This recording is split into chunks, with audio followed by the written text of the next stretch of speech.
وإذ نادى ربك موسى أن ائت القوم الظالمين قوم فرعون ألا يتقون قال رب إني أخاف أن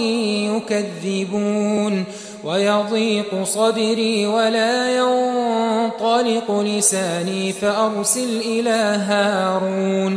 ولهم علي ذنب فأخاف أن يقتلون قال كلا فاذهبا بآياتنا إنا معكم مستمعون فأتيا فرعون فقولا إنا رسول رب العالمين أن أرسل معنا بني إسرائيل قال ألم نربك فينا وليدا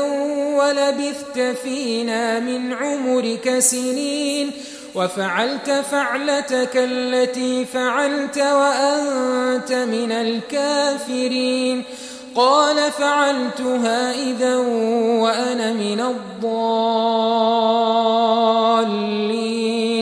ففررت منكم لما خفتكم فوهب لي ربي حكما وجعلني من المرسلين وتلك نعمة تمنها علي أن عبدت بني إسرائيل قال فرعون وما رب العالمين قال رب السماوات والأرض وما بينهما إن كنتم موقنين قال لمن حوله ألا تستمعون قال ربكم ورب آبائكم الأولين قال إن رسولكم الذي أرسل إليكم لمجنون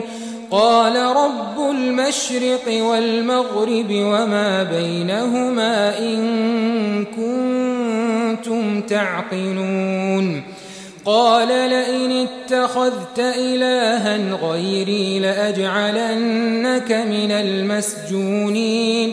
قال أولو جئتك بشيء مبين قال فأت به إن كنت من الصادقين فألقى عصاه فإذا هي ثعبان مبين ونزع يده فإذا هي بيضاء للناظرين